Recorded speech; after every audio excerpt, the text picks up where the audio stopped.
más aquí en el Club Diletante. Esta semana vamos a trabajar una novela corta, una noveleta, del escritor uruguayo Juan Carlos Onetti. Y la noveleta es Los Adioses. Es un libro que se publicó por primera vez en 1954, justamente por la Editorial Sur, donde estaban trabajando, bueno, donde convivían y publicaban gente como Borges, Silvino Campos y tantos otros. Luego, para complementar la novela, vamos justamente a analizar un ensayo o una conferencia más bien que dictó Ricardo Piglia en la Universidad de Buenos Aires en el año 1995.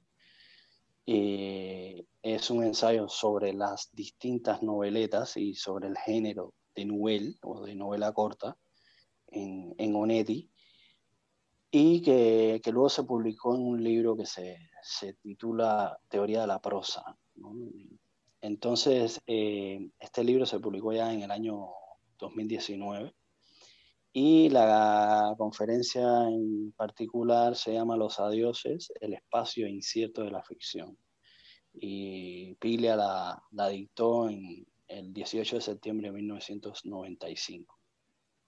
Y luego también vamos a ver un relato, ya una cosa diferente, de Marguerite Klingberg de Cravencourt, más conocida como Marguerite Yourcenar, una escritora belga, pero escribía en francés, que es un cuento publicado en un libro que se llama Cuentos Orientales, y que se publicó en el año 38, 1938, y que se llama ¿Cómo se salvó Wang Fo? Estas son las cosas que vamos a ver. Entonces, no sé si te parece, Enrique, empezar por la Yusenar, Sí, claro, sí. El y relato. justamente luego entonces trabajar el ensayo con la noveleta, ¿no? Perfecto, Bueno, sí. ¿qué, qué te ha parecido? Bueno, un relato clásico, ¿no? Como tiene una estructura pues bastante clásica, parecida un poco al relato que vimos la semana pasada, en el sentido en que primero te muestra un momento en una especie de presente narrativo y luego hace una contextualización, ¿no? Entonces tenemos ahí a Wang Fo, el pintor Wang Fo, que es un anciano, es una especie como de sabio, ¿no? Y entonces aparece ese otro personaje que es Lin, que es su discípulo, ¿no? Y que es caracterizado como una persona tímida, con miedos, ¿no? Y entonces en ese marco es que el pintor Wang Fo le ayuda, ¿no? A superar, a ver las cosas de una forma distinta. Y una vez que nos presentan la forma como ellos se encuentran, entonces continúa la historia hacia el desenlace, que es cuando Wang Fo es atrapado por este príncipe, ¿no? Y que le recrimina el hecho de que nada es tan maravilloso como lo es en sus pinturas, ¿no? Y que por eso pues, le va a quitar le va a sacar los ojos, ¿no? Y bueno, al final, que creo que es lo más resaltante del relato, Wang Fu a través de la pintura, hay que decir que antes le cortan la cabeza, me parece, a Lin, al pobre Lin, y finalmente Wang Fu a través de la pintura, ¿no? Termina un cuadro que el príncipe le trae para que lo termine, que está incompleto, y un poco a la manera de Las Mil y Una Noches, ¿no? La pintura termina siendo el recurso de la sobrevivencia, ¿no? En el caso de Las Mil y Una Noches, esta historia que nunca termina, ¿no? Y que trae detrás otra historia, otra historia, otra historia, y así va burlando la muerte. En este caso es la pintura lo que va, digamos que la ficción se apodera de la realidad y le sirve a Wang Fo para poder escapar, ¿no? escapar además con un resucitado Lee que aparece al final de forma sorpresiva, ¿no?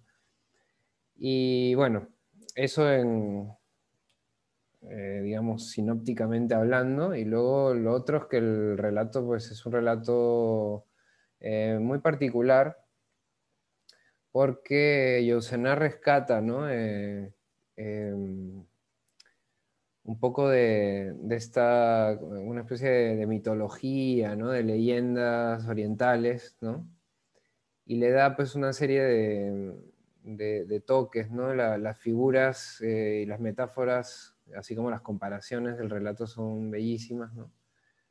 El narrador es un narrador externo que se permite opinar respecto de todo lo que ocurre en la historia y entonces baña pues todo el relato de este aire un poco pues mitológico, ¿no? Por decirlo de alguna manera.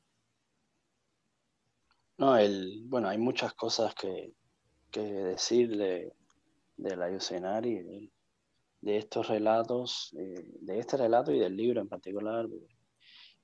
Lo primero que llama a mí, una de las cosas que me gusta de ella es su lenguaje poético, es de una belleza impresionante y con una limpieza también, con una finura y una delicadeza maravillosa, la verdad. Eh, Otra de las cosas que llama la atención de ella es en la época en que ella está escribiendo, cómo su literatura de algún modo es una literatura que va eh, eh, a la contraparte, digamos, o diferente al tipo de literatura que se estaba haciendo en esa época, ¿no? Una época ya no solo en la primera etapa de la vanguardia, sino ya luego de la posguerra, ella escoge este tipo de literatura que, ya te digo, sin mucha complicación, sin mucho tipo de experimentación formal o técnica, y se dedica a hacer una literatura, como tú bien has dicho, clásica, de una manera, un cuento al estilo clásico, y sobre todo también la temática, ¿no? Que está trabajando, que es muy presente en ella, que es sobre todo cómo trabaja la historia, ¿no? Sin embargo, por ejemplo, uno pudiera decir hasta qué punto ella hace o novela o literatura histórica. Ella, incluso en la entrevista que leímos, ella explica que ella no quiere entrar en ese canon, y justamente porque yo estaba intentando eh, averiguar un poco por qué escoge esto y de qué manera, ¿no? A pesar de que tiene algunos libros, de que sí cuenta algunas experiencias personales y, digamos, de hechos contemporáneos, la mayoría de sus obras son temas rescatados de la historia o de la mitología, ¿no? En este caso, en el libro, son mitos o cuentos o leyendas del Oriente y sobre todo del Medio Oriente, ¿no? Eso es lo otro curioso que ella utiliza ahí. Eh, Hay algunos cuentos de China, de Japón, pero también usa cuentos de Grecia, de la parte medio oriental, digamos. Y entonces yo me preguntaba por qué ella escoge, qué hace ella con la historia, más allá de lo que tú has dicho también, de toda esta eh, modernización, por decirlo de algún modo, o contemporanizar la historia, es decir, llevarla a un lenguaje moderno. Yo creo que lo que trata o lo que está tratando de hacer en muchos de estos casos es ir a la esencia del ser humano y de la historia del hombre, ¿no? Qué es en lo qué hay en el hombre o qué hay en la historia de los seres humanos de común y de fundamental, ¿no? Y es ahí donde ella va a la esencia de eso, ¿no? Por eso ella siempre está recurriendo a, a todos estos mitos, ¿no? Aquí, por ejemplo. Y entonces, en este caso en particular, el tema que es un tema, además, a pesar de que es un relato de corte filosófico oriental, no sé si taoísta o no sé qué tipo de filosofía podríamos aquí poner, es un relato que para mí de lo fundamental que está hablando es de la importancia del arte como mecanismo, bueno, no sé si mecanismo, como instrumento de salvación o de sublimación de los seres humanos. Y es un, ya digo, es un relato, una historia, la historia de por sí es bella y la manera en cómo ella la cuenta es maravillosa. Otra de las cosas que tiene también es eso, es su tono filosófico, ¿no? Que no es una filosofía, digamos, al estilo Sartre o al estilo Camus, tienen un toque más directo hacia la filosofía, sino que es una filosofía a través de lo poético y a través de la belleza del lenguaje, ¿no? Y eso es lo que para mí también lo hace eh, que la prefiera, por ejemplo, a estos dos autores que había dicho anteriormente, a otro cierto tipo de autores, porque es algo que va más allá de la filosofía y Y es que ya más empieza a meterse. poético, diría yo, ¿no? Exactamente, exactamente. Se mete ahí en la poesía y en la literatura, digamos, pura, ¿no? Y esto es precioso. Luego ya sí, en el cuento en particular, bueno, hay varias cosas que me resultaron curiosas, ¿no? Lo primero, cuando ella está contando esta relación de maestro-discípulo, ¿no? Al principio, eh, porque parecía que iba a ser una especie de este tipo de cuentos de aprendizaje, ¿no? Y es verdad que al inicio hay como una serie de acciones que se refieren al aprendizaje de Lin, precisamente, pero luego hay como un giro extraño donde la historia eh, cambia, ¿no? Y dejamos de tener al Lin, que parecía que iba a ser el protagonista de la historia, para enfocarse en su maestro, que es Wang Fo, ¿no? Sin embargo, ya digo, en ese camino de aprendizaje hay algo curioso, y es que Lin va aprendiendo a través de los cuadros y de la pintura de él, va venciendo sus distintas carencias, ¿no?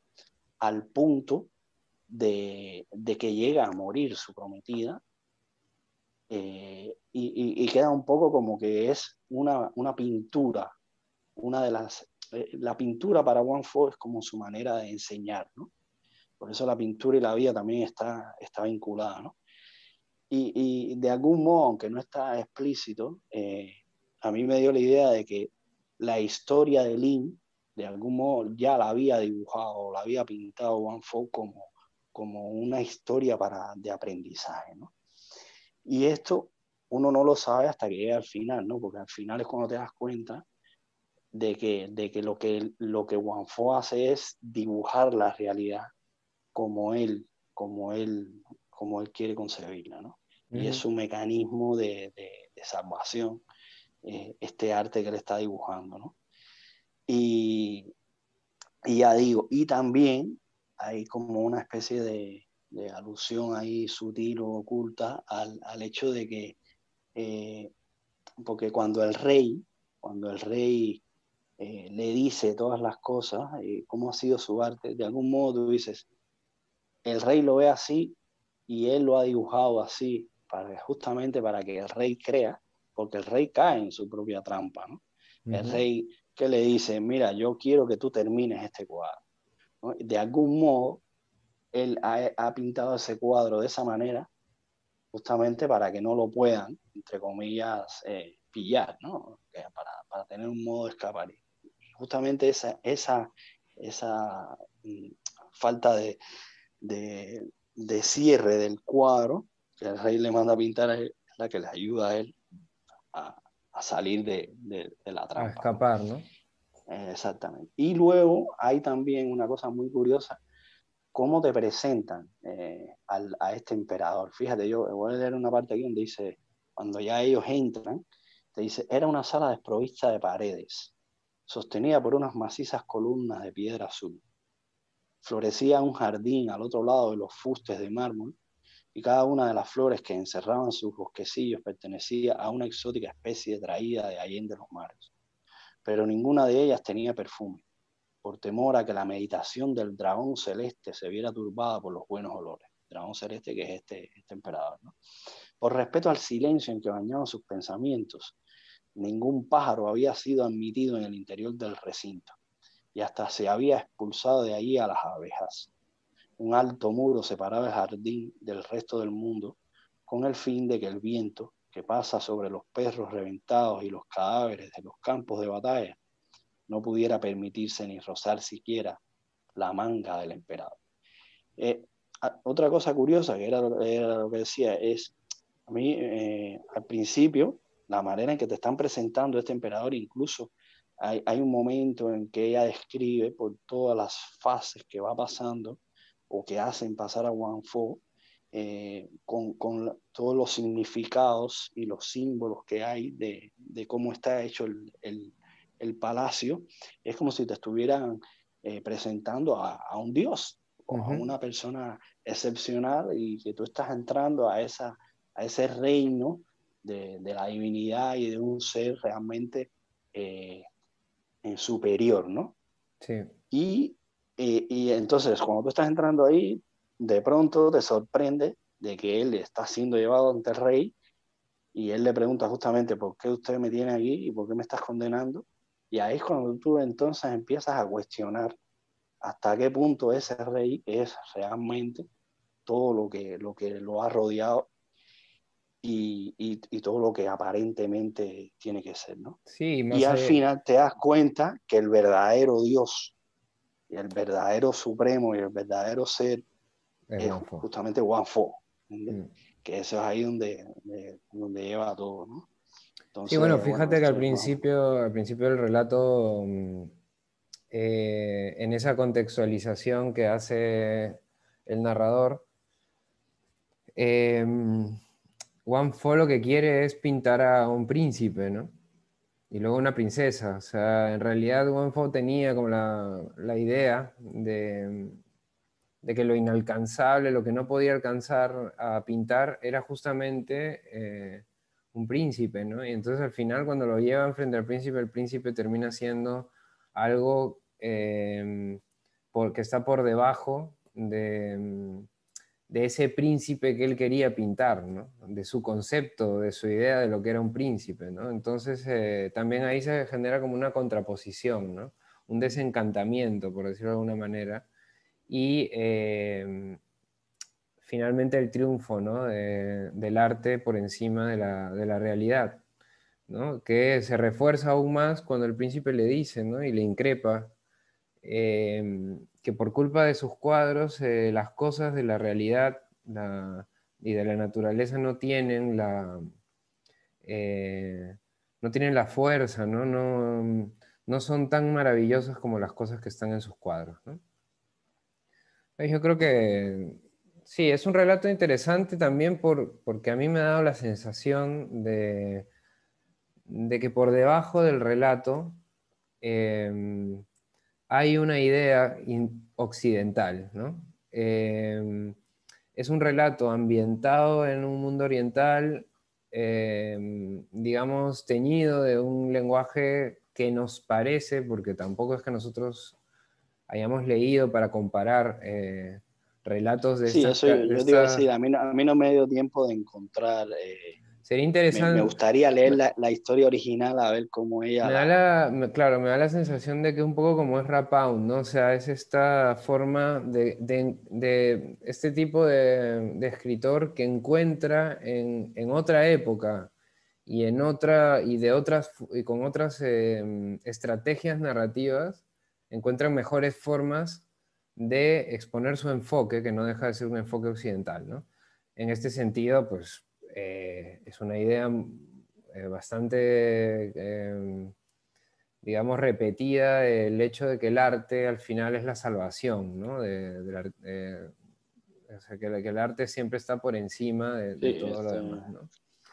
Y bueno, el único punto, como te digo, a mí lo único que me pareció que ya, eh, digamos, un poco supersónico fue la reaparición de Lin, ¿no? O sea, la reaparición de Lin sí que cierra el relato, pero ya nos lleva a un lugar, vamos a llamar onírico, ¿no? O sea, el relato tiene una sensación siempre de irrealidad. Estamos en un relato fantástico, pero dentro de la irrealidad hay un hilo narrativo que nos permite, nos da la sensación de que estamos acudiendo a algo que está sucediendo, ¿no? O que podría haber sucedido.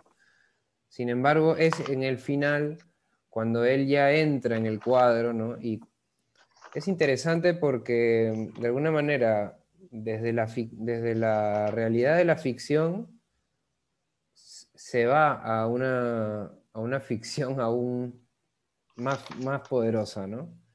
Y esa ficción más poderosa al final termina comiéndose toda la... volviéndose realidad.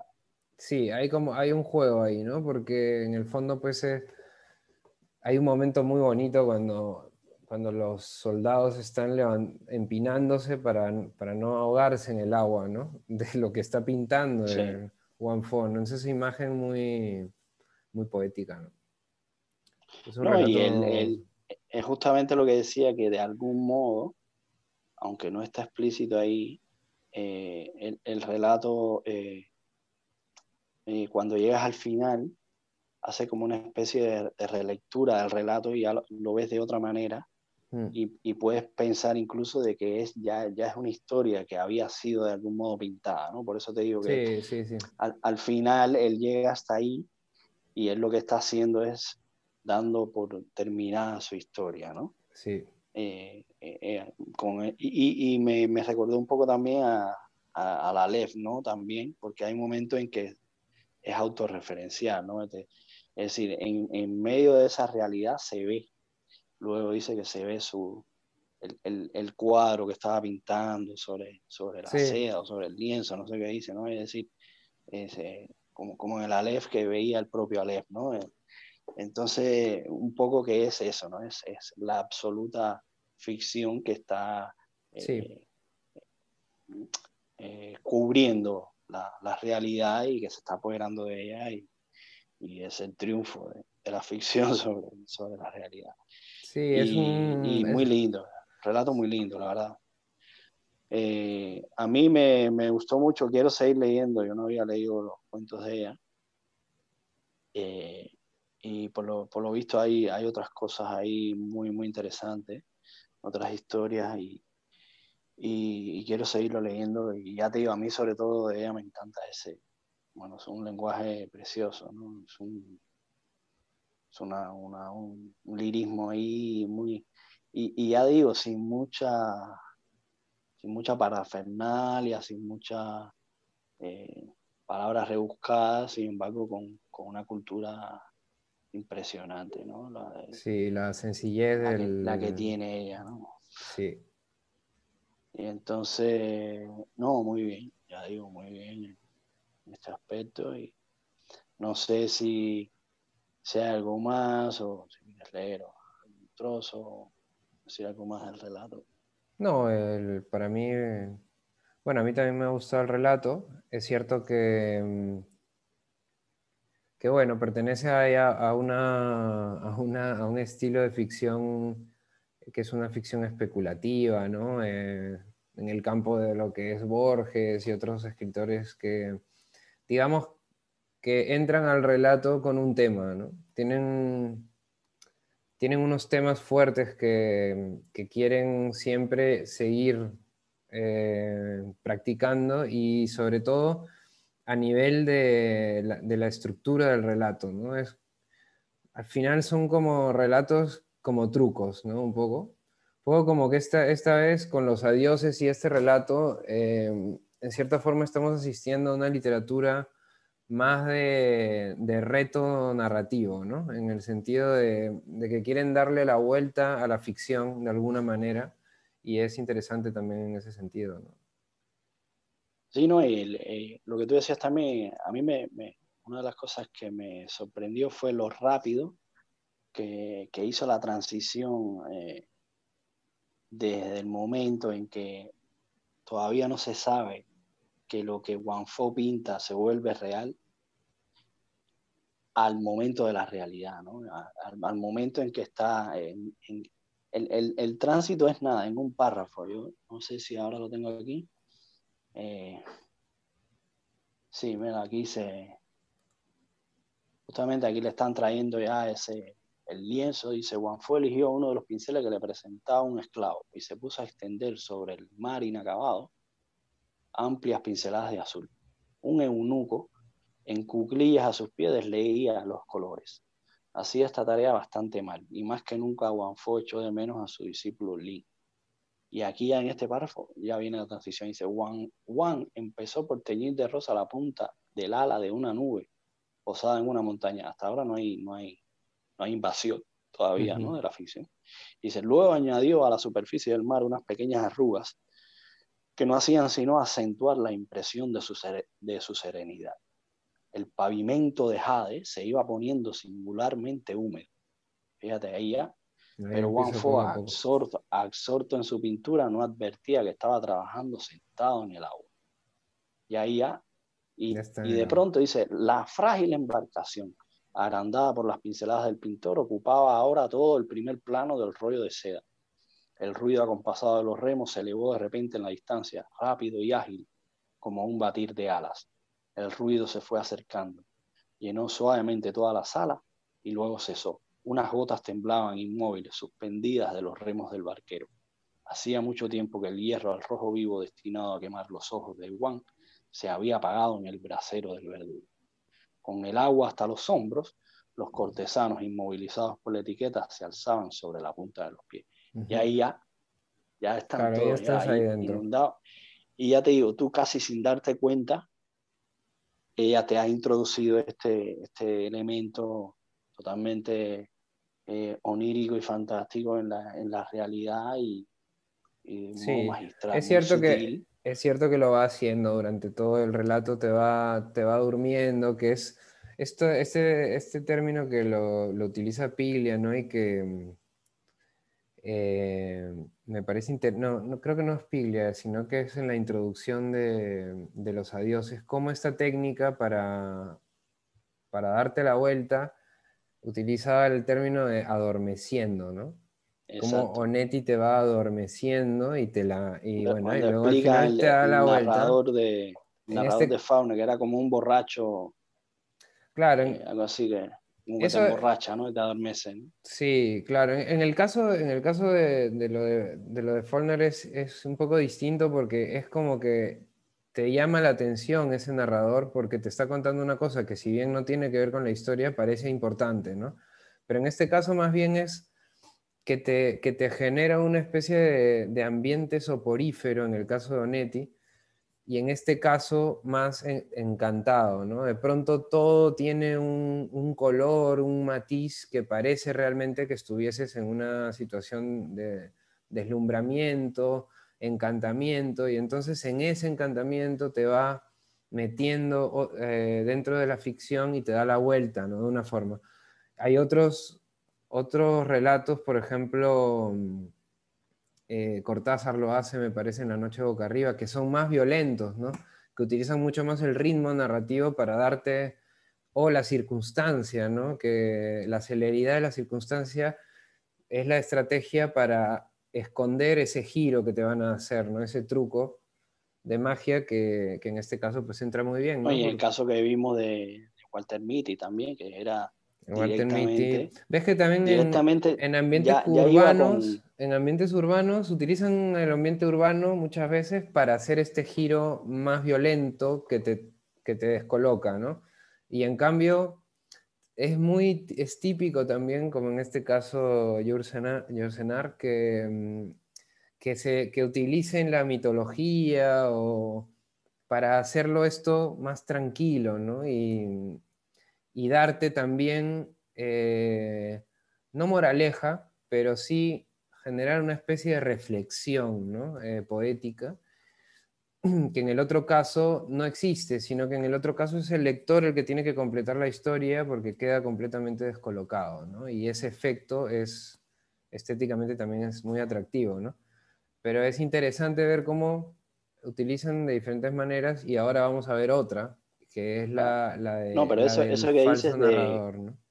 eso que dices del lenguaje tranquilo es también, en ella es, es maravilloso porque aquí no hay sorpresa, no. Fíjate que hay sorpresas, hay cosas, pero te lo cuenta de una manera tan tranquila que hay una serenidad, es una prosa de la serenidad, ¿no? Es la Sí, poesía sobre la serenidad, no es, ahora de pronto esto, como habíamos visto, por ejemplo, en esto que te decía en Walter Mitty, ¿no? Que hay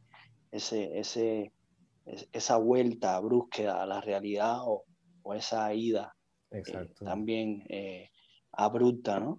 Aquí Ujú. es todo muy tranquilo y son relatos, además en ese tono de leyenda o de Sí, historias míticas, ¿no? Muy del maestro que está hablando, del, exactamente, del sí. ser, del ser tranquilo, ¿no? Y Ujú. esto es delicioso, sin embargo, no te aburre, ¿no? Te mantiene no solo porque la historia es muy interesante, es bella, sino también por el lenguaje, ¿no? Es un lenguaje Sí, encantador, las ¿no? imágenes son muy, muy, muy bellas y tiene muchas, es decir, todo el tiempo te está mostrando, ¿no? No sé, hay muchas imágenes muy buenas, ¿no? Pues que por usar algunas podríamos buscarlas, Sí, pero es no, que sería leer cuál, mira, por ejemplo, ni siquiera he claro, tenido que buscar. La esposa de Lin era frágil como un junco, infantil como la leche, dulce como la saliva, salada como las lágrimas. O sea, cuando tú tienes esa calidad, puedes hacer lo que quieras, yo creo, ¿no? Porque, claro, porque realmente a ver, yo también tengo la idea de que así como existe el giro argumental, que es clásico y que hoy en día se tiene tan en cuenta para todos los tipos de historias, ¿no? Que son técnicas de cómo girar la historia y hacerla avanzar a través de acciones, es innegable que existe también el giro literario, ¿no? El giro lírico, vamos a llamarlo por decirlo de alguna forma, que es este, ¿no? O sea, el hecho de la imagen inesperada, ¿no? Que es muy valioso, ¿no? O sea, en ese sentido hay historias, bueno, Proust quizá ya es demasiado en algunos puntos, pero también tiene momentos de mucha belleza, ¿no? Y sin embargo no está pasando nada, ¿no? En la historia y tú sigues ejecutando la lectura sin interrupciones porque de alguna forma te da la sensación de que tú estás fluyendo en ese río que es el recuerdo, ¿no? Y en este caso pasa lo mismo, ¿no? O sea, tú estás recorriendo eh, todo, ¿no? Con estos personajes y llegas al final y lo aceptas todo también sin ningún problema, ¿no? Y es curioso porque creo sí, que no toda su literatura es así, sino que ella más bien utiliza utiliza el código para lo que quiere contar, ¿no? Porque también viéndolo en la entrevista, tiene digamos, una debilidad por diferentes registros de épocas, además, poco recurridas por la literatura, ¿no? Por ejemplo, hablaba de que le interesa mucho la etapa medieval en Francia, ¿no? O personajes, todos los personajes que le interesan particularmente para hacer sus monólogos en la literatura clásica, ¿no? En este caso, en estos cuentos orientales, pues también tiene, y bueno, y tiene una debilidad por la literatura japonesa también. Digamos que es una escritora de digamos, tradición. de tradición, porque Sí, sí, realmente a ver, en algún momento te decía, ¿no? Los celos españoles no son igual que los celos franceses, y se está remitiendo no a una caracterización antropológica, sino a cómo se ha tratado en la literatura de cada una de las tradiciones, ¿no? Entonces, aquí estamos pues asistiendo a una persona que está dialogando constantemente con el canon, ¿no? exactamente. No, pero muy bien, muy, muy interesante. Entonces, bueno, no sé si quieres ya pasamos a Pasamos, sí. Pilia. Sí, Perfecto. no, bueno, yo creo que podríamos ya, digamos, ir hablando de los adioses y de Pilia, ¿no? Porque Claro, porque exacto, es en un... verdad está que decir que la conferencia de Piglia en general, todo este libro que he leído o sea, un poco más, lo había estado leyendo antes también, es una obra maestra porque para todos los que queramos saber lo que es una novela y no solo eso, sino muchas cosas que tienen que ver con la literatura, ya no es solo utilizar a Onetti como, digamos, materia prima para analizar todo esto, sino que realmente te da un bagaje importante, ¿no? Para saber qué tipo de registro necesitas para tu historia, ¿no? A mí, bueno, lo primero que me llamó la atención es lo que ya sabemos de que el gran lector que era Piglia, Mm. un lector extraordinario. Y lo otro también es lo bien que explica y que describe las cosas como buen profesor que era y como buen conferenciante. Y aquí se vuelve a ver, ¿no? Cada vez que leo algo de él es que es de una lucidez tremenda, Clarísimo, sí. impresionante. Entonces, y yo quería, antes de entrar, digamos, en los aspectos que él analiza de los adioses, quizás en trabajar, bueno, en mencionar a las cosas que ya él refiere de manera general, ¿no? En lo que debería tener un relato, que hay algunas citas aquí que me parecen increíbles. Dice, lo que importa en un relato no son tanto los hechos que se narran, sino las razones, las motivaciones, las correspondencias, los parentescos y sobre todo el efecto de los hechos. Uno podría decir que en un relato importan más los efectos de los hechos que los hechos mismos, ¿no? Esto es la clave bueno, de Onetti y la clave, yo creo, de toda la literatura, sobre todo la moderna y la contemporánea, eh, es ese efecto Sí, que ¿no? se quiere dar, ¿no? De Que no todo. importa tanto No, porque quizás nos vamos quizás a una cosa más clásica o algo un poco más del tiempo y quizás no hay tanta intención efectista, sino hay una historia que ya por sí sola resulta suficiente, ¿no? Y es efectiva. Sin embargo, aquí es donde te das cuenta a partir de todos los relatos del principio del siglo XX y de todas las historias, no importa tanto la historia, sino cómo te la cuentan. Y esto es el relato moderno y esto es, de algún modo, Onetti, ¿no? Luego establece una especie sería interesante, yo no, bueno, leí algunas cosas, pero no me dio tiempo a leerlo todo, sobre todo leer el epílogo del libro donde él establece ya las conclusiones y la parte inicial donde él hace una especie de decisión entre lo que sería un cuento y una novela, Mm, eh, porque él dice aquí, en un cuento importa qué es lo que va a pasar y en ujú, una novela importa saber qué es lo que ha pasado. sí. Es donde él establece, siempre va estableciendo esas distinciones, ¿no? A lo largo de las distintas conferencias. Pero hay un momento en que habla donde una de las cosas fundamentales de la novela o digamos ricas y nutritivas es que es como un comienzo de novela, como una historia que sin ser un cuento es una historia que llama a, a ser completada, ¿no? Es como una novela incompleta eh, que su grandeza justamente está en todo lo que el lector, en este caso, le puede aportar, ¿no? Mm, Y creo que eso también él lo trabaja ahí, ¿no? Luego sigue hablando bueno, habla de los efectos, dice, la cuestión de la narración como una producción de efectos es como un golpe de billar. donde es el efecto el que produce una modificación. Sí.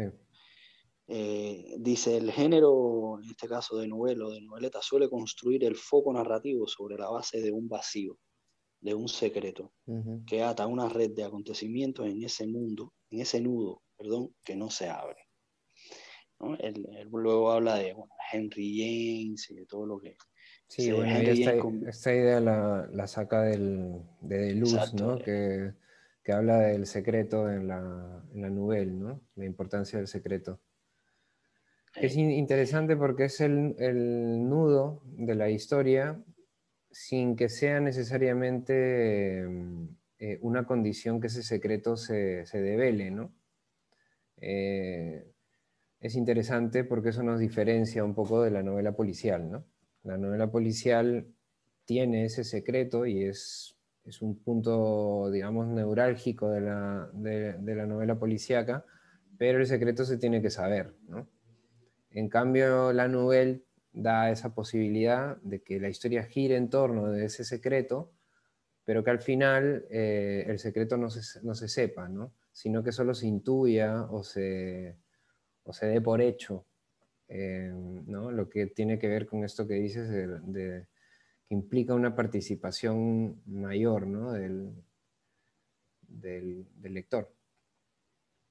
Exacto. Dice aquí, Henry James convierte en tema un problema central de la narración, que un relato se construye también con lo que no se narra. Justamente por eso decía, ¿no? Es la obra que te presenta un problema y que lo deja ahí abierto a la posibilidad interpretativa que tú le quieras dar. Y que justamente es lo que hace mucho más potente y más rica esa obra, ¿no? Entonces, bueno, respecto ya, yendo un poco a los adioses, para mí una gran obra, una gran obra. Creo que lo fundamental o quizás lo principal, el gran acierto de la obra está en, en el narrador de la obra, quien cuenta la historia y en la manera en que la cuenta.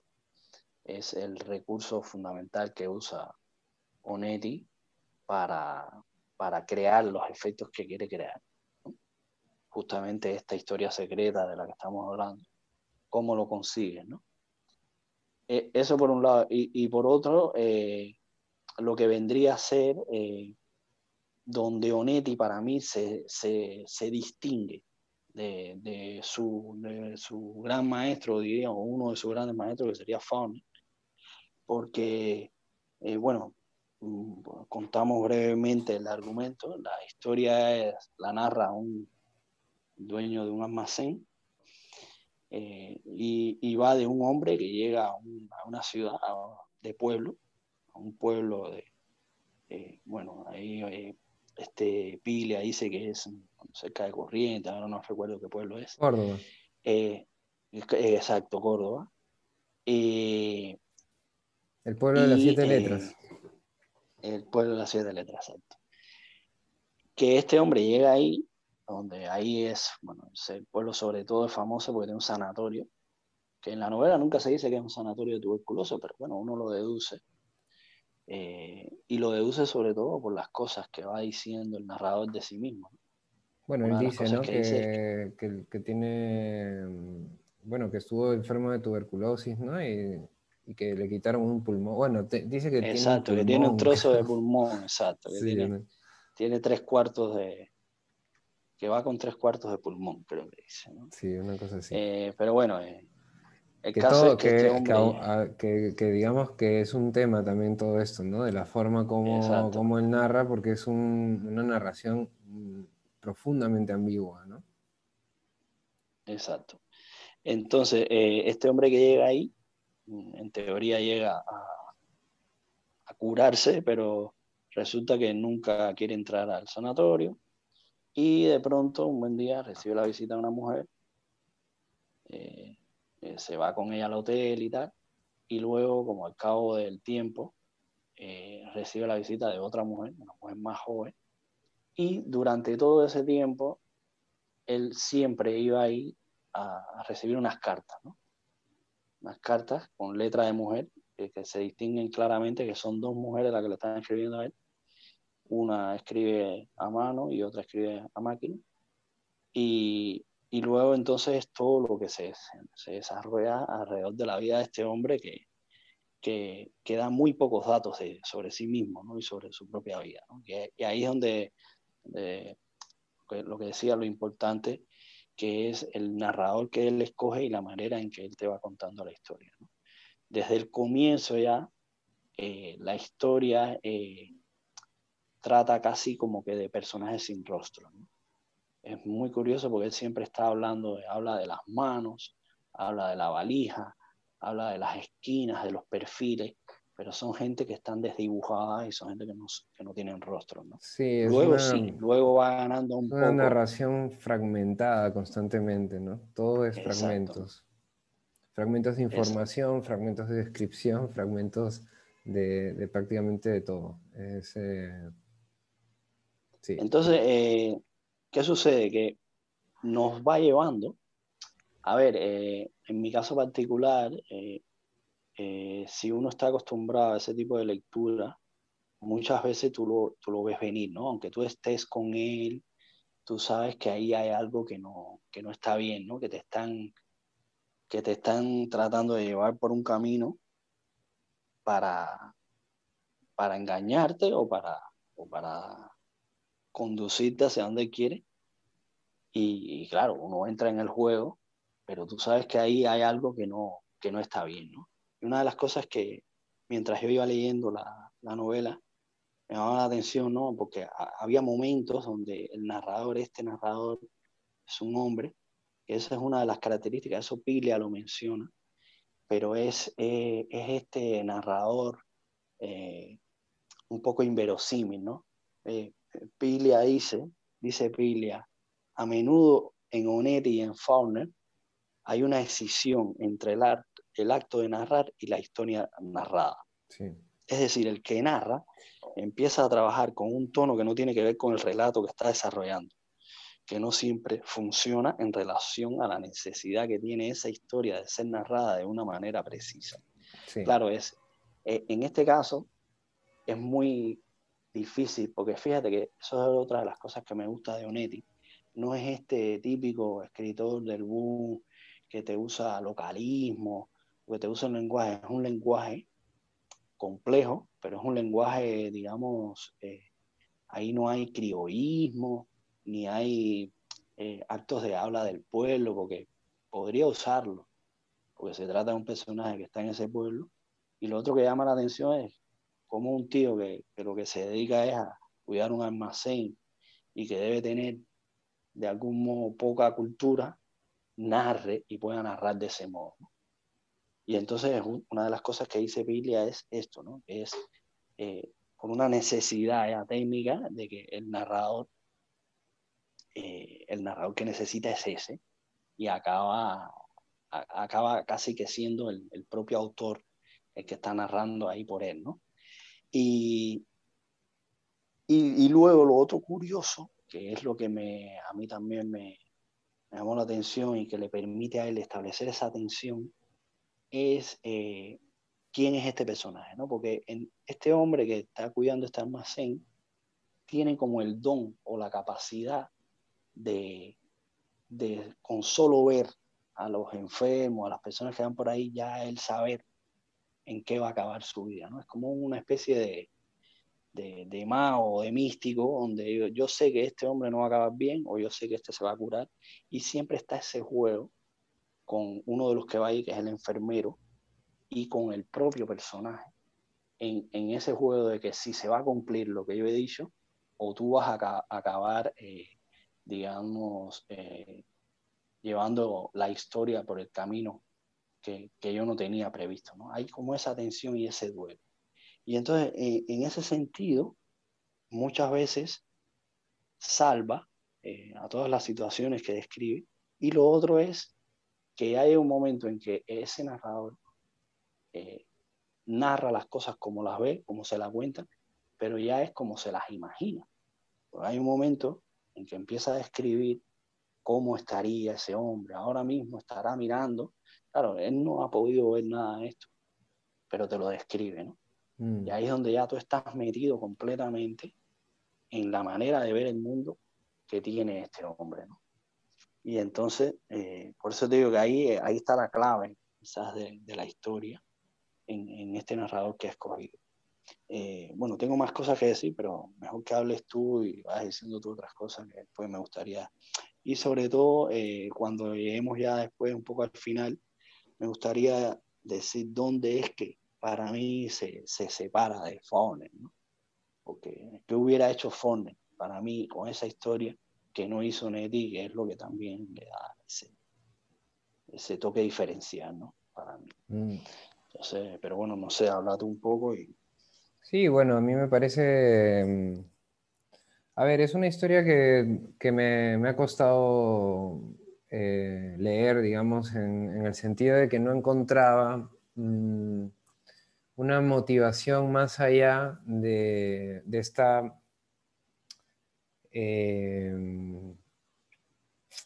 de este secreto, ¿no? De este hombre que hay dos mujeres, ¿no? Primero que es una historia en la que, claro, el narrador, como has dicho, es un tipo que está en una tienda, ¿no? Que llaman almacén, pero que en realidad es el bar, es donde llegan las cartas, es, vamos a decir, el comercio del pueblo, ¿no? Hay estos dos lugares que son el hotel, ¿no? Y luego está la Casa de las Portuguesas, que es ese otro sitio, ¿no? En el que está este hombre, ¿no? Este hombre va a un sitio, va al hotel, en teoría está enfermo, va a ir ahí como parece que va a morir por el tono de cómo lo narra este narrador, que es el hombre de la tienda.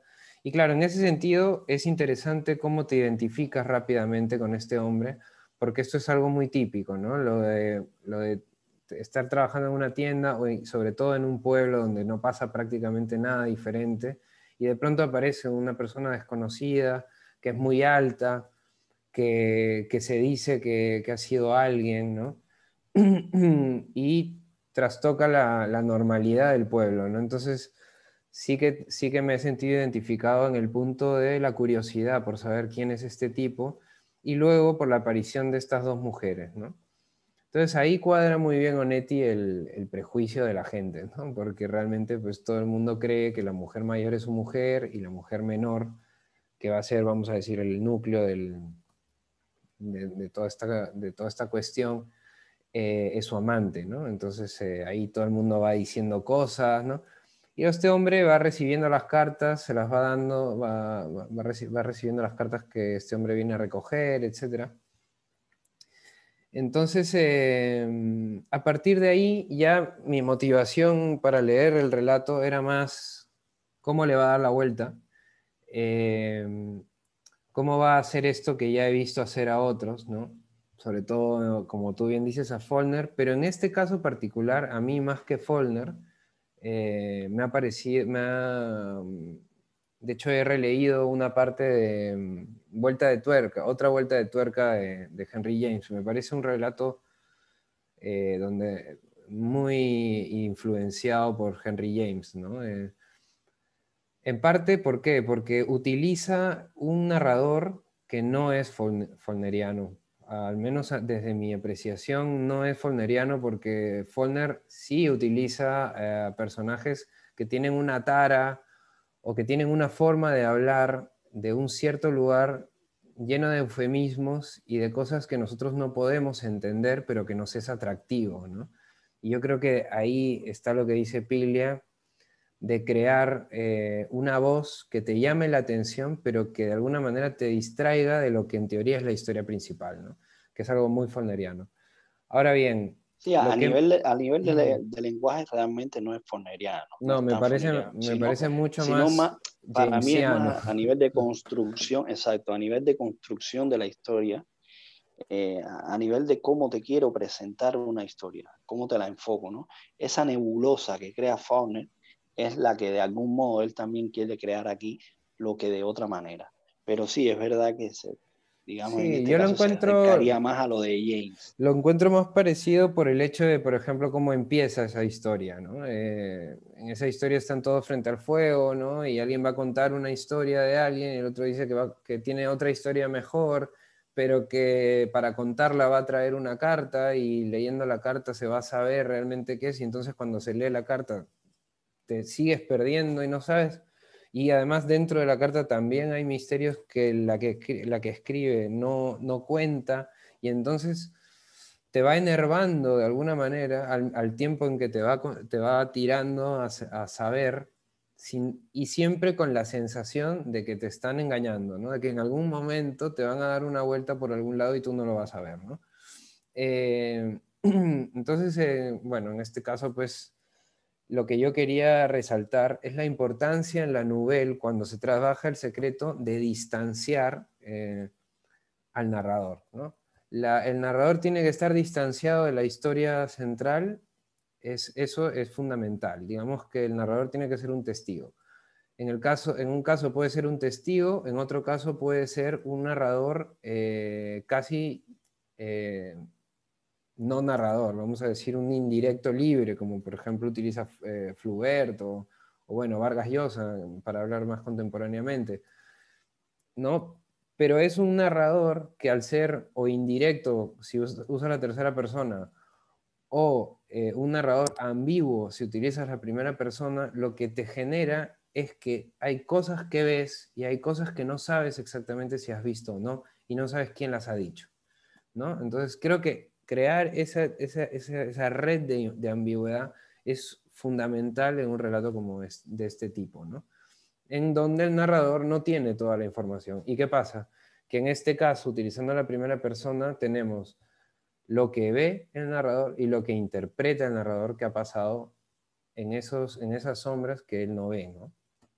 Entonces ahí tenemos, yo creo, un poco para introducir lo que es el narrador en esta historia, ¿no? Que es fundamental, ¿no? Y que no es solo un narrador, sino que se va poblando de otros narradores, que son el enfermero, ¿no?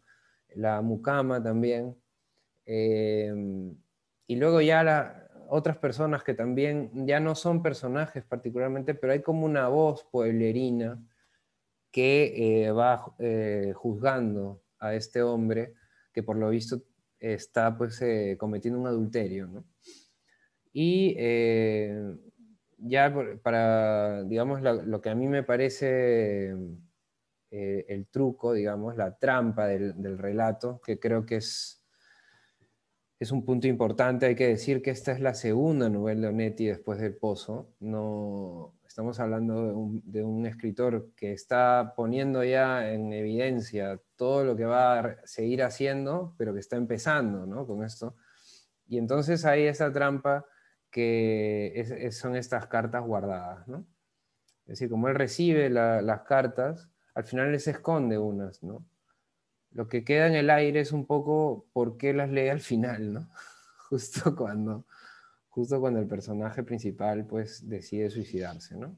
Pero bueno, esto ya es cuando lleguemos al final. Pero Sí, pero bueno, esto, sí, pero creo que ahí está la... Piglia habla de eso un poco, pero creo que tampoco tiene mucha importancia. Hombre, Además, es una trampa es porque que sí, es una trampa porque si tú sacas las cartas, si el personaje encuentra las cartas al final, es como una novela donde al final alguien encuentra un arma para matar a la víctima, ¿me entiendes? O sea, es un sí, pero truco. yo no lo vi tan así, yo no lo vi tan así porque de algún modo te lo justifica, ¿no? Con el tío con su locura, dejó las cartas ahí, en el momento que se le iba a dar venía él con la mujer y no se la da, y un poco que de algún modo te lo justifica, pero, pero sí, bueno, Te esconde o sea, una cosa que creo que es lo que Piglia también dice, es que lo que ocurre es que te esconde la trampa. Es decir, que la trampa parece que pasa como algo así, como normal, ¿no? Pero yendo, digamos, a la ejecución, la trampa, se nota la trampa, ¿no? Bueno, yo lo he notado. no, No he leído buscando la trampa, pero sí al final, pero como un lector cualquiera, en el momento en el que encuentra las cartas y decide abrirlas, yo digo, ah, venga, me ha dado esa reacción, ¿me entiendes? Claro. Entonces, sí, a ver, es un relato muy ambicioso que incluso Netti confiesa después que quizá le faltaba algo más para darle la última vuelta, ¿no?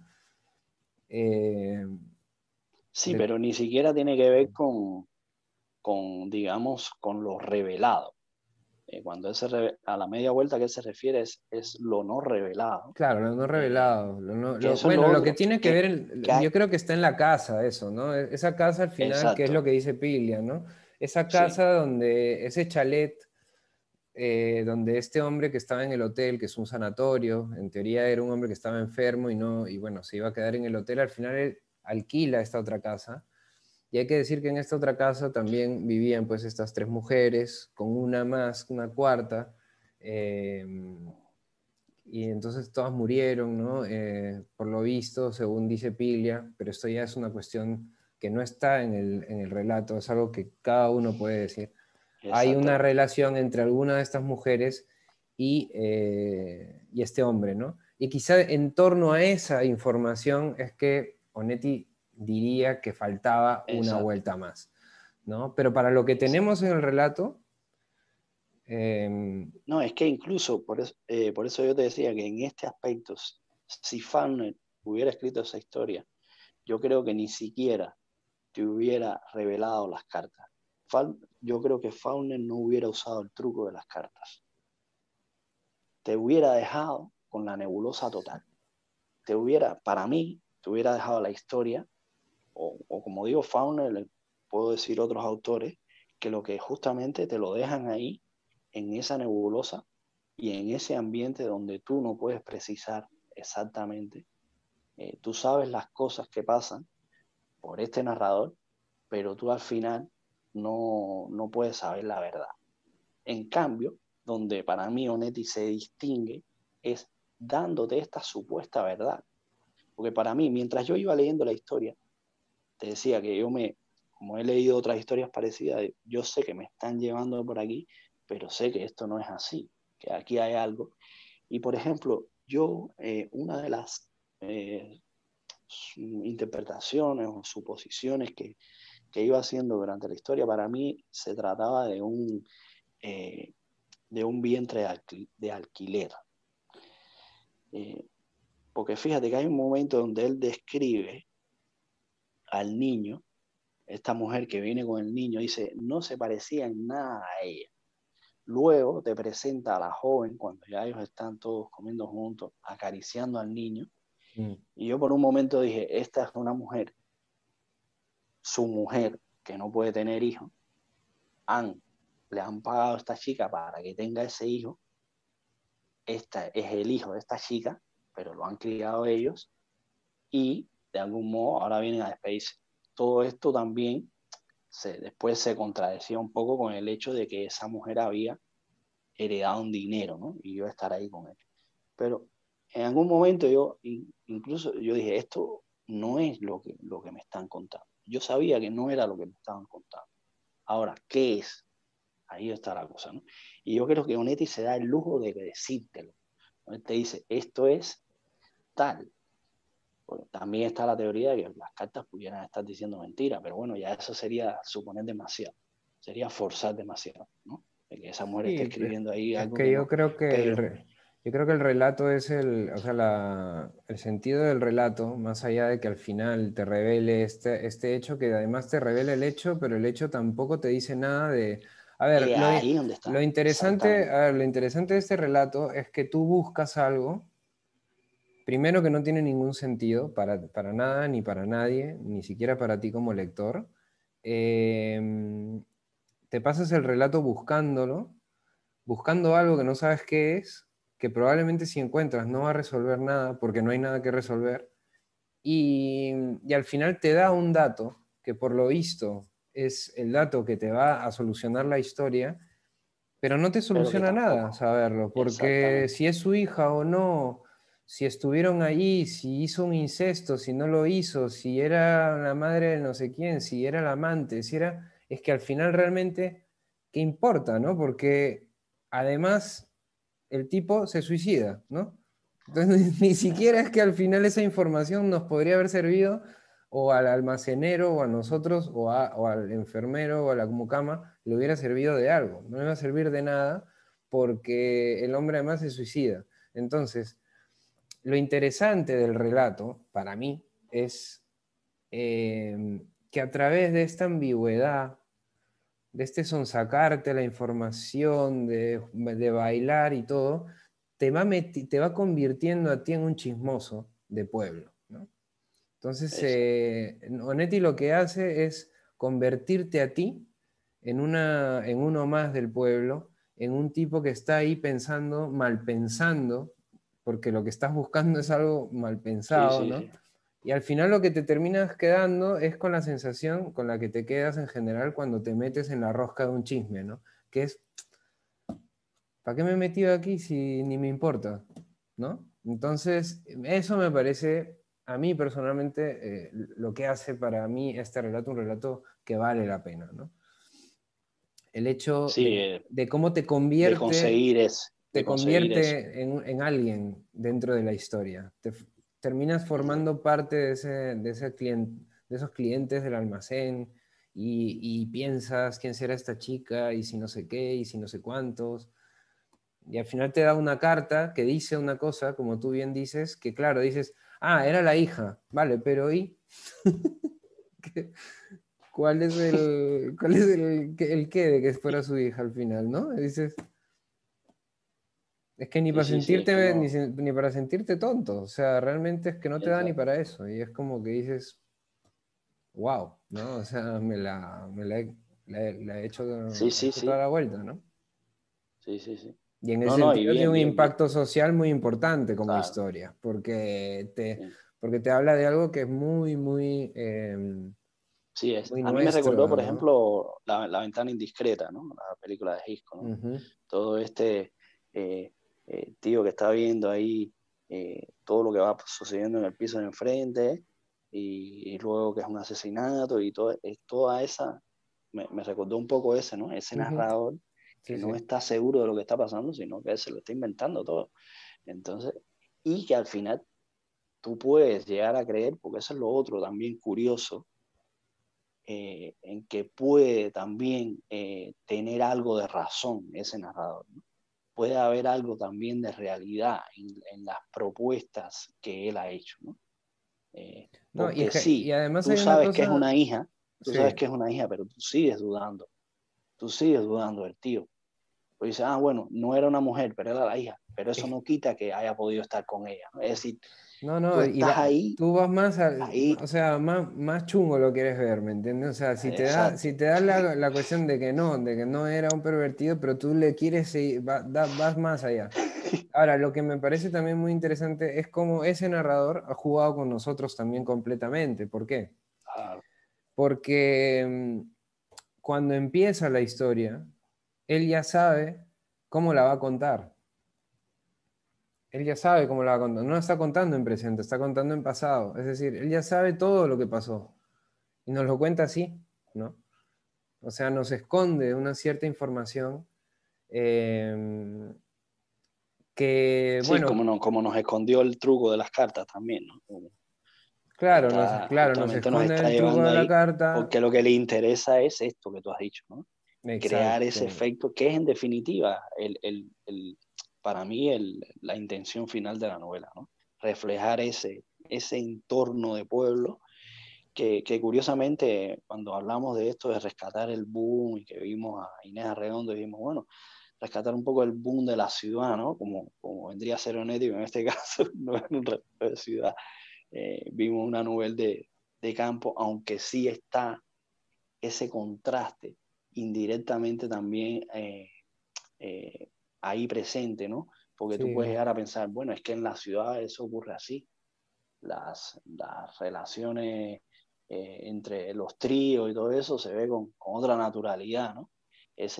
Ahí está presente también, ¿no? La manera en que la gente de pueblo ve eh, ese posible triángulo con cómo lo podría ver una persona de ciudad, ¿no? Ahí está también eso reflejado, pero Mm. realmente no es un libro de ciudad, no es un libro urbano.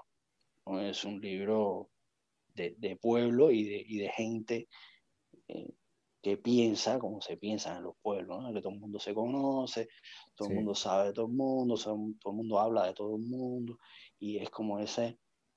y entonces aquí es donde está, ya digo, el acierto para conseguir justamente el efecto ese, no solo utiliza ese narrador, sino también el personaje, es un personaje que te lleva a ello porque es un tío que dice muy poco de sí mismo, ¿no? Es un tío eh, súper discreto, tímido, nunca explica nada, ni habla nada, y entonces esto también le ayuda a él para sí, construir la historia. ¿Sí?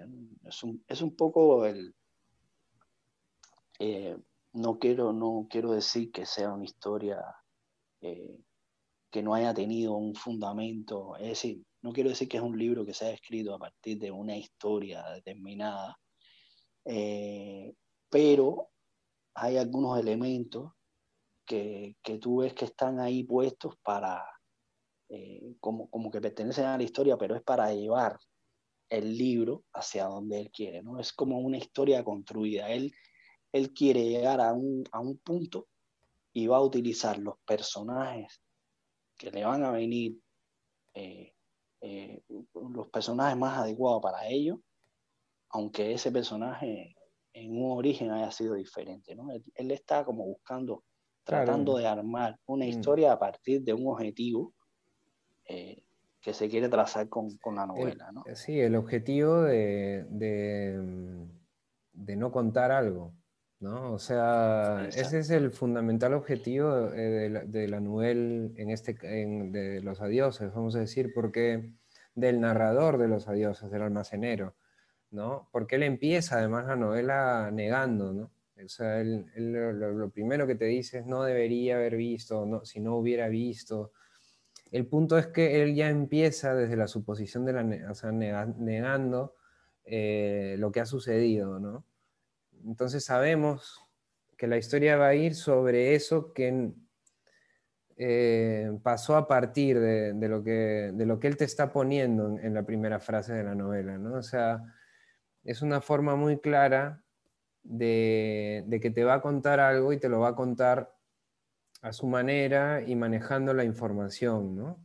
Eh, Ayer cuando estaba leyendo otra vuelta de tuerca de Henry James, también en la carta, solo empezó, no la carta, creo que es como un diario, la mujer dice, y vi unas cosas en la casa, ¿no? Unas determinadas cosas de las que volveré más adelante, esta típica, volveré más adelante para que para que entiendan qué sentido tiene. Claro, ya todo esto es una manipulación de la información, ¿no? Exacto. No es ese narrador que fluye con la historia, al tiempo de la historia, sino que está, y otra vez vamos a esa distancia, ¿no? En este sentido, distancia espacial, porque él no está en los lugares donde está ocurriendo la historia que nos va a contar, pero también hay una distancia temporal, ¿no? Entonces es muy interesante tener en cuenta esto de las distancias, ¿no? Que tiene que tomarse este tipo de narrador, que además es un testigo, ¿no? De la historia. Entonces hay que entender muy bien dónde, para escribir una novela de esta manera, dónde hay que situar, ¿no? Ese testigo, ese narrador, ¿no? Tanto en el tiempo como en el espacio. No, no, muy complejo, muy complejo. ¿Ah? Y Otra de las cosas que vimos cuando hablamos del cuento de Inés Redondo, aquello que tú hablaste de esa manera de escribir como de oleaje, ¿no? Aquí sí, se ve también, ¿no? Es ujú, como que él vuelve y cada vez que vuelve abarca más, ¿no? te da algo Va más. abarcando. Por eso yo decía que los personajes empiezan eh, a- sin rostros y luego con el tiempo van ganando, según va hacia atrás la ola y regresa, va ocupando más terreno y tú vas te vas enterando de más cosas, ¿no? Vas Sí, sí, sí. construyendo mucho más la historia. Y siempre Y arrastra una vez que te ha dado algo más. Te ha dado algo más y vuelve exacto, a tirar para atrás. Y entonces tú estás siempre en esta eso es dinámica muy típico dialéctica, de ¿no? él, exacto, es muy típico de su manera de escribir. Y otra de las cosas también muy interesantes que la menciona Piglia ahí, porque Piglia habla de las dos historias, ¿no? La Ujú. historia visible, la Visible. que te cuentan, la inmanente, la que él te dice, que es esta historia de este hombre con estas dos mujeres, que se supone que una es su hija y la otra una mujer de él, con la que ha tenido un hijo, y que este hombre ha ido ahí y se ha acabado suicidando y ya está, ¿no? Y estaba enfermo. Esta es la supuesta historia, y luego la otra historia, que es la que no sabemos, ¿no? Por eso Onetti se da el lujo de revelarnos este dato como si fuera el gran dato que nos estuviera revelando, pero en definitiva es otro engaño más en el sentido de que te dice, mira, te crees tú que te estoy diciendo una historia, pero aquí no, ni con mucho hay de todo lo que puede haber, ¿no? Que es esa media vuelta de tuerca Sí. de la que él Ujú. hablaba. Y Que entonces, bueno, a lo que además me refería, es un que lo guiño a curioso, James exacto, absoluto. sí, claro, claro, pero lo curioso, que es lo que dice Piglia, es cómo eh, hay narraciones donde esos espacios, lo dice Piglia ahí, se mantienen, digamos, cada uno por su lado, ¿no? Sin embargo, aquí hay intervenciones o hay descripciones o hay historias que no tienen aparentemente nada que ver con la historia evidente o inmanente, pero que tienen una significación para la historia oculta, ¿no? Ujú. Que es esto que dice él, por ejemplo, de la casa, ¿no? Esta casa de las portuguesas. Sí. Podría haber sido un chalet de no sé quién o el otro. El hecho de que sea esa casa, que realmente no aporta nada para la historia principal, está aportando para la historia oculta. Ujú. Y es la que justamente nos está llevando a esa interpretación profunda. Sí. Como esto mismo que te decía yo del hijo, ¿no? Cuando te describe al hijo. No se parecía nada a su madre, a los rasgos de su madre. Claro, aporta, yo creo que Aparentemente, aporta en el sentido de que aporta para, digamos, para la proyección que está haciendo el almacenero. Porque si, por ejemplo, si este hombre, en vez de ir del hotel a una cabaña de, de madera, vamos a decir, o una chabola, y preferiría ir a una chabola que al hotel, probablemente toda la historia que nos hubiera contado el almacenero sería otra, tendría otra significación, tendría otro sentido, ¿no? Al final no nos da nada, no nos da nada de la realidad del personaje, pero sí nos da fundamento para seguir en el viaje, le da argumentos a la fantasía, vamos a decir así, ¿no? O sea, le da argumentos a la ficción del almacenero, ¿no? Porque al ir al chalet, donde habían además estas tres mujeres, y es una cuarta que nunca se casó, ¿no? Me parece, y que murieron todas a los 25 años. Claro, es un eran informe, todas vírgenes menos la cuarta, perdón, eran que es todas la que no vírgenes murió virgen. Exacto, menos la cuarta.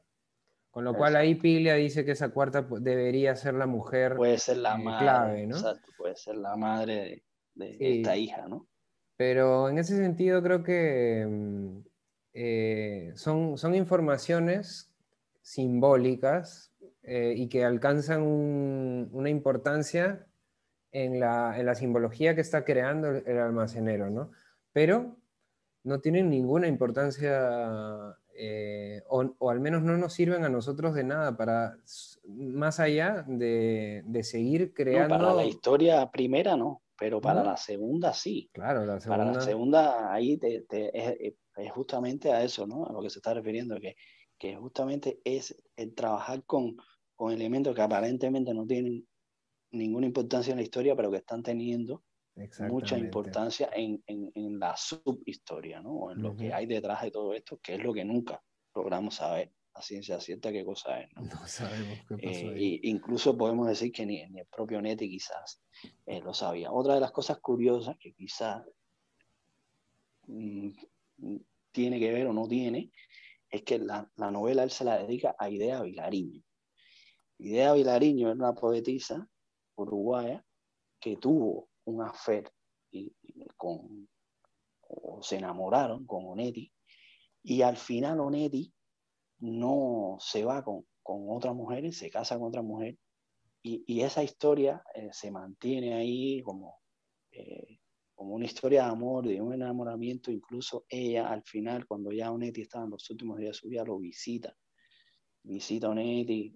Onetti estaba con su mujer ahí, se despiden, y de Vilariño lo cuenta de un modo muy conmovedor y muy lindo, y ellos se dicen, pues esa novela está dedicada a ella.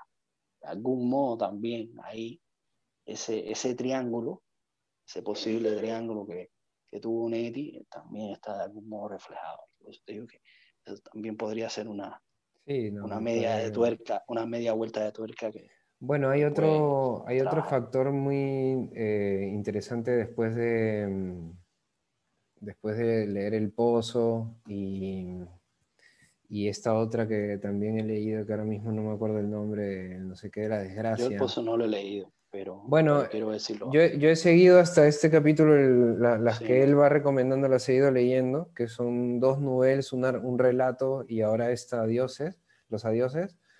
Y lo que también vas viendo es un poco la simbología de Onetti, ¿no? Y en ese sentido, creo que Pile también lo resalta en esta conferencia, aunque sí, también lo son menciona antes, personajes que siempre, onetinianos. Ya. y que además Vargas Llosa también lo habla en esta conferencia que me mandaste, que Sí, siempre esta mujer joven, esta muchacha, es como la simbología para Onetti de la pureza, ¿no? Digamos, casi lo angelical, ¿no? A detrimento de todos sus personajes adultos, ¿no? Y masculinos de cualquier edad y adultos digamos, hombres o mujeres, es indiferente, todos ya son marginales, decadentes, viven en ese pozo digamos, esa atmósfera pesimista que está en la obra de Onetti, ¿no? Y sin embargo, la única luz que aparece en estas historias siempre se trata de una muchacha muy joven, ¿no? Eh, lo que es curioso también, ¿no? O sea, sí. es No, parte del y lenguaje. otra de las cosas que hablaba también Vargas Llosa, y que son los típicos personajes de Onetti, estos personajes desagradables a los que tú les acabas haciendo un rechazo, ¿no? Mm. Aquí no lo hay tanto. No, Por ejemplo, tú lo podrías ver quizás un poco en El el enfermero, en esta enfermero, mucama, la cuando mucama. dice hay que matarlo, no sé qué, ¿no? Ese tipo de cosas. Y incluso con el propio narrador quizás tú podrías sentirte un poco de rechazo, por decir cómo has podido pensar todo esto, ¿no? Aunque ya después el Como él se propio narrador arrepiente al final, se exacto, él se avergüenza, arrepiente, entonces un poco es un que tú como lector personaje lo salvas, ¿no? Es un personaje Pero es un como personaje, consciente de su propia decadencia, ¿no? Es como que se evidencia a sí mismo su decadencia, ¿no? A través de esta revelación sí, es de las exacto, porque cartas. lo otro interesante es eso, la manera en que él tiene de contar una historia que no es de él, de algún modo te está contando su propia historia, ¿no? Mm, Su propia manera de ver el mundo, que esto también es lo interesante, ¿no? Porque eh, el, el hecho de que él haya pensado todo lo que ha pensado de este hombre dice mucho de él, ¿no? Y de lo que él pudo haber sido también, ¿no? ujú. De lo que él puede haber sido capaz, ¿no? En estas cosas. Y entonces eso también le da el toque interesante al personaje, ¿no? Y no, ya te digo, muy bien, a mí me gustó, No, me, a mí me ha gustado, sí, claro que o sí, sea, sí, sí. todos los relatos que he leído de Onetti siguiendo estas conferencias, son muy interesantes, ¿no? Son muy interesantes también porque es un escritor contemporáneo, ¿no? O sea, tú puedes empezar a leerlo y sentir un poco que su lenguaje es un poco, bueno, que se va generando como una especie de poética, pero un poco espesa, ¿no? Tiene un tono así, un poco adormecedor, por decirlo así. Sí, pero está haciendo cosas muy interesantes, o sea, a nivel narrativo, ¿no? sí, sí. Sí, es una Y forma ya digo, exacto, diferente también de retratar la realidad, por ejemplo, pueblerina, ¿no? Como tú dices, no se centra tanto, quizá tampoco porque no, bueno, esto también es un tema de oído, ¿no? O sea, hay escritores que saben muy bien, que se les da muy bien reproducir digamos, la oralidad, y hay otros pues que lo tienen de otra forma y entonces juegan con otros juegos, ¿no? En este caso es más de escuela borgiana, ¿no? Crear sí, personajes que hablan de una forma muy particular y que es una forma de hablar que no la habla nadie, ¿no? Da la sensación de que se remite a unos, como los cuchilleros, por ejemplo, borgianos, que daría la sensación de que hablan como cuchilleros sí, de aquella época, pero probablemente no pero hablaban tampoco, así los cuchilleros, ¿no? tampoco, porque los Entonces, cuchilleros de Borges no son, ni los personajes intelectuales, todos hablan de una forma que nos remite más a diálogos pues tipo decimonónicos, de otro, te genera un mundo distinto, ¿no? De hecho, bueno, sí, Anetti más adelante pues ya crea Santa María, ¿no? Que es claro. esta especie pues de Macondo también, ¿no? Que, No, pero a mí lo que me llama la atención justamente con respecto al boom, ¿no? Porque es un escritor justamente que está escribiendo en esa época, pero no es el típico escritor del boom con el lenguaje propio de los personajes, de no sé qué, de tal pueblo, eh, que va muy a veces al color local al tipo de lenguaje local, no, con él esto es otra cosa, ¿no? Él se va más ahí sí, y eso a mí, ya te digo, me gusta. Prefiero eso a lo otro, ¿no? A ese tipo ese afán por ser tan realista. realista o verosímil o representativo, a veces te incomoda un poco y te llega como que a chocar, ¿no? Porque si tú no perteneces a ese mundo, como que te sabe un poco mal que te estén, bueno, a mí que me estás contando, ¿no? Sí, que yo lo que quiero es saber de qué va esto, sino tanto que lo vimos, por ejemplo, con Pilia, ¿no? Que lo trabajaba muy bien en esa escena donde hablan los gauchos, ¿no? Claro, lo que pasa es Te que lo presentó y te lo dejó también ahí pa, y lo dosificó muy bien y también hay se que entender agradece. la, Sí, que en el es el contexto, momento, no, no lo sobre sé. todo que el contexto argentino, uruguayo, o sea, en el Mar del Plata y todo, estamos hablando de, bueno, que son países que no han tenido esa deformación del castellano que sí ha tenido países como el Perú, Colombia, Ecuador, Bolivia, México, ¿no? Que son países donde sí realmente ha habido una transformación de la lengua, no solo de las lenguas originarias, sino del castellano, ¿no? Y entonces en ese sentido el localismo en algunos casos puede llegar a ser un argot, pero en otros casos sí que, bueno, es genial porque te transporta a un mundo que no es, y además te habla de otros registros del castellano, ¿no? Aquí también hay que decir que habían dos tendencias, ¿no? Netti es mayor, además que los escritores del boom, vendría a ser como una especie de, digamos, claro, de padrino de los del boom, ¿no? Que además todos los del boom lo tenían a él como una especie de maestro, ¿no?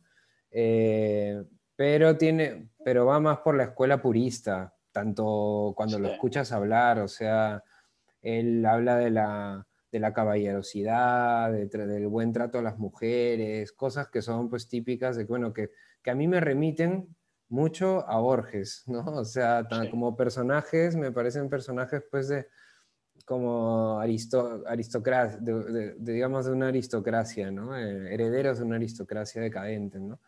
Entonces son sí. como personajes pues de otro El tiempo, gentleman, ¿no? ¿no? Como hablan, Sí, además, tienen un lenguaje súper enriquecido, ¿no? sí, sí. Excelente. Y bueno, No, ya digo, muy bien, y sobre todo eso, que este tipo de historia, normalmente como yo la he visto contada, era como yo te decía, ¿no? Ocultando, ¿no? Ocultando más, ocultando más. mm, Y él no, él aparentemente te revela la supuesta verdad, y aún así se puede dar el lujo de que la historia no pierda fuerza, ¿no? Que no pierda potencia, y muy bien, ya te digo, Sí, la verdad que estupendamente. ha sido una buena lectura y sobre todo complementándolo con el ensayo de Piglia, la verdad que es muy recomendable, ¿no? Porque te aclara muchísimo, tanto de esta historia como del tema, de cómo se construye, ¿no? Y leyendo el ensayo también ves la grandeza de Onetti, ¿no? No, no, es que impresionante, impresionante. Ya digo, no es fácil escribir una historia así, es muy complejo mantener ese grado, ¿no? Ya no es fácil escribir, imagínate escribir una Sí, historia no, como escribir esta. esto Ya tienes ahí que con ese tener un nivel personaje, un poco no, más, no, ya sí, tener muy claro lo que quieres hacer. exactamente. No, no, muy bien. Bueno, pues no sé si tienes algo más No, que añadir. creo que hemos dicho lo que podíamos decir también de este relato que, bueno, que realmente queda mucho por... Cada lectura, yo No, creo, de este relato da mucho de sí, claro, da mucho de dará un sí. dato más. Exacto. Probablemente algún día alguien le dará el dato, no lo sé. Da mucho de sí. No, no creo. Yo creo que No, también yo creo ahí que está Onetti escondido se en estaba otro riendo lugar. un poco de... Está Exacto. escondido en Yo creo otro que lugar.